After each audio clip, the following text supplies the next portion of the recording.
I'm doing a little interview here, well, on Mel Gibson. And here he's in this movie, Daddy's Home 2. This movie is truly Mark Wahlberg and Will Ferrell. That was the first one. This is the second one. And here they are, the fathers of those two, and adding adding a little difference there. And it was a nice movie. Here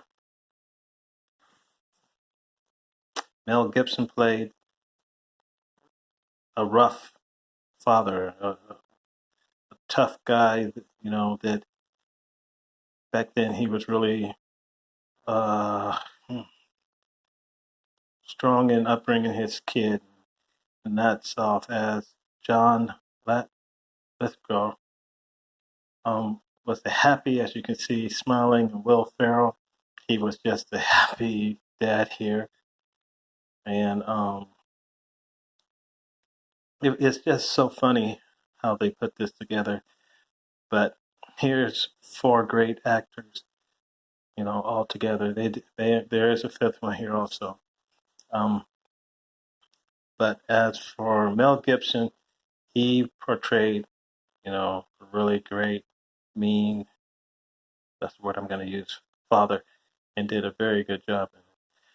Now, we'll also go over a couple more films of his. Um, um, and then I will go over two films that he directed.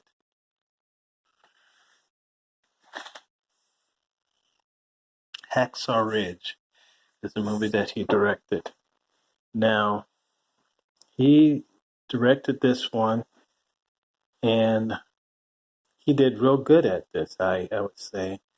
This is based on a true story, and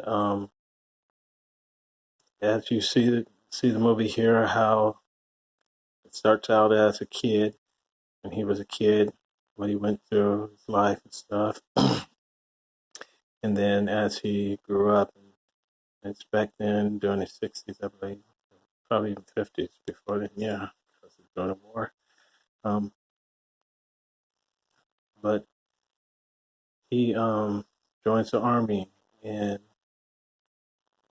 the thing is that he's going to join the army because all the other kids were, and he wanted to be patriotic, but he wasn't going to carry a gun, and that was the big thing in the movie here.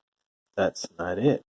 There's much more to it, and this movie is truly about the directing of Mel Gibson, and I say that this is an awesome movie that he directed here.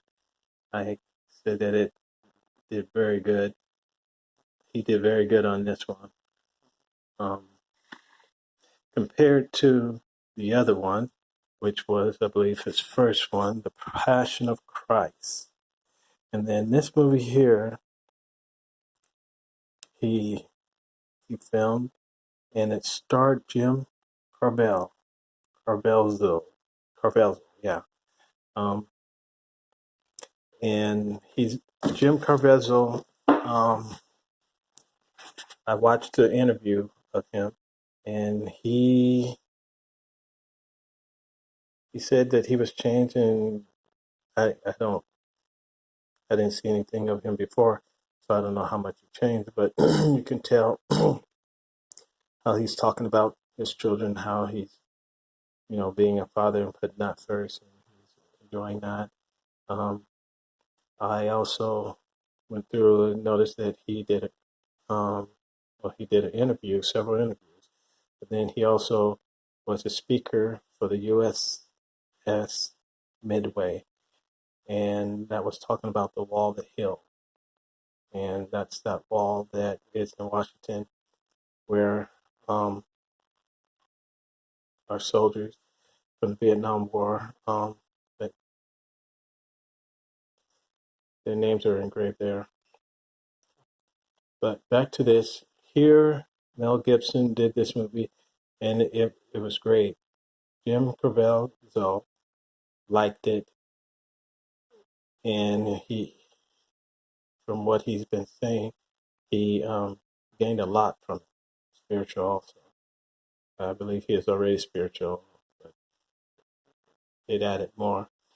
But the thing here is when I watched it, and I can see, I didn't watch it in the beginning when it first came out, and there was a controversy against this movie. A lot of people were disliking it, and I just don't jump in the mainstream when they're going through a conflict or something.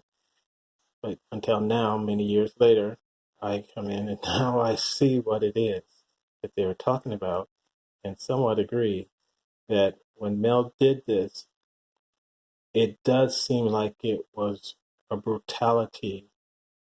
It wasn't the message that everyone would be looking for, but they would see more brutality here. And what I believe Mel Gibson was looking for was for us to see the suffering, the true suffering, the pain, the true anguish. So Mel wasn't there, either of us, and um, in the Bible, it doesn't say that, but I know scholars can pick up certain things here and there. But Mel Gibson was trying to have us see how much pain, how much suffering Jesus Christ went through to give his life. And as we read, think that, oh, well, he went to Pilate and, got beat a few times, went to Herod, and then had to carry his cross, Jesus Christ. But then here watching it, you're there and you see it much more than what you read in the Bible. And that's one thing what they did. They brought it out so that you can see it. Jim Caviezel, Mel Gibson, and making it um, meaningful, emotional. And people do get that way. But this was a good movie that he directed, Mel Gibson. Here's another one, The Hacksaw Ridge. He's done many other stuff. I don't have all his movies and everything, and I won't go over all of them. But as I said, there's two more. Lethal Weapon is one of them, and I can't think of the other one right now. But Mel Gibson, a great actor in the beginning, even now, and a great director. And that's what I'll show on his earlier movies, The Lethal Weapon. Oh, another one is Mad Max. And he's known very well for those movies, Mad Max, the sequels, and Lethal Weapon.